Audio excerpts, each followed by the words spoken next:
Assalamualaikum guys, welcome to Series Learner with Saddam. This is our 9th video tutorial related to operating system. आज के इस lecture में हम इंशाल्लाह process की जो बेसिक टर्मिनोलॉजी है उसके बारे में डिस्कशन करेंगे, क्योंकि जो प्रोसेस शेड्यूलिंग है जो अगले नेक्स्ट लेक्चर में हम इंशाल्लाह डिस्कस करेंगे, उनके लिए जो बेसिक प्रोसेस टर्मिनोलॉजी है वो बहुत ज़्यादा इंपॉर्टेंट है। ठीक है, प्रोसेस से रिलेटेड ऑलरेडी हम प्रीवियस लेक्चर में कंप्लीट डिटेल के साथ डिस्कस कर चुके हैं कि प्रोसेस क्या है, उसकी शेड्यूलिंग किस तरह हमने करनी है, उसको किस तरह हमने सेलेक्ट करना है from one state to another state. आज के इस लेक्चर में हम इंशाल्लाह प्रोसेस की जो बेसिक टर्मिनोलॉजी है वो डिस्कस करेंगे। सो सबसे पहले जो बेसिक टर्मिनोलॉजी है वो है अराइवल टाइम, मतलब एक प्रोसेस जिस टाइम पे रेडी स्टेट में अराइवल होती है वो हमने डिस्कस करना है। ठीक है, so arrival time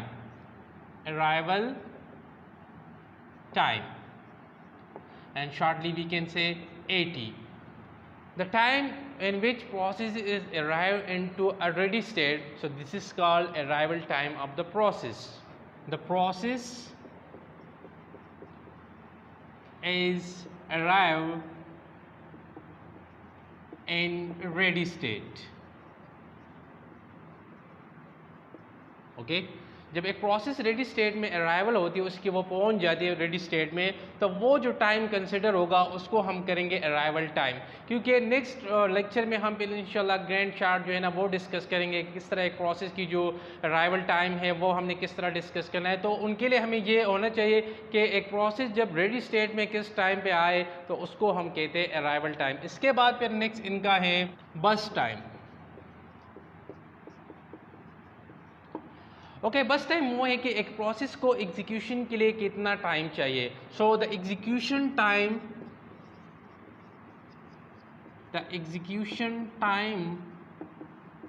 for a process is called बस टाइम। ओके, मतलब एक प्रोसेस के लिए कितना टाइम चाहिए उनके एग्जीक्यूशन के लिए, तो फिर हम उसको कहते हैं बस time. And the third one is completion time.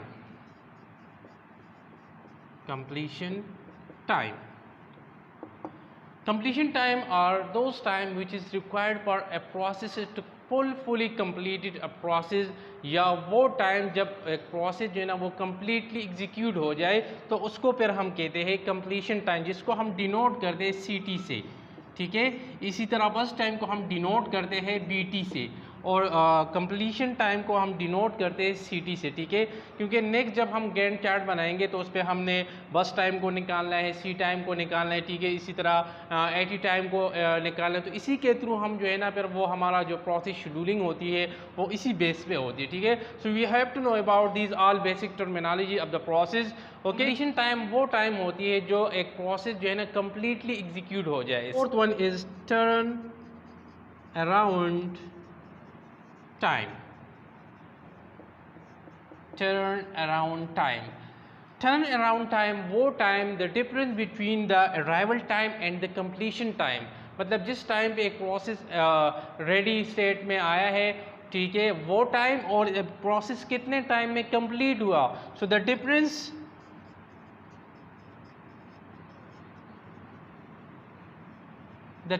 Between arrival time and completion time. ठीक है, जो अराइवल टाइम है और कंप्लीशन टाइम के दरमियान जो डिफरेंस है इसको हम कहते हैं turn around time. Is waiting time.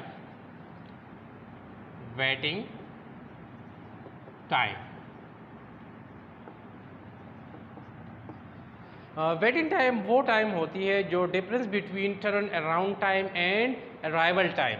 So इसको हम इस तरह डिनोट करते हैं, waiting time is equal to turn around time minus burst time.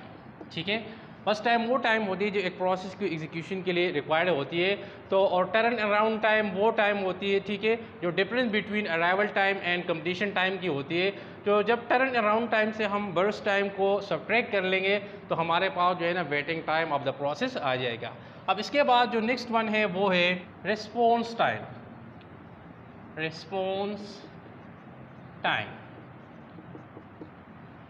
Time से मुराद वो टाइमिंग जब एक प्रोसेस जो है ना फर्स्ट टाइम वो अराइवल होती है तो उसको जो रिस्पॉन्स मिलती है first time, so this is called response response time the difference between the arrival time and first response of the process, मतलब जब एक प्रोसेस जो है ना फर्स्ट टाइम वो मेमोरी में लोड होती है, ठीक है, तो उस टाइम उसको जो रिस्पॉन्स मिलती है, या एक प्रोसेस जो है ना रेडी स्टेट में किस टाइम पे अराइवल हुआ, तो इस दरमियान जो डिफरेंस है उसको फिर हम कहते हैं response time. So difference between first response and their arrival time।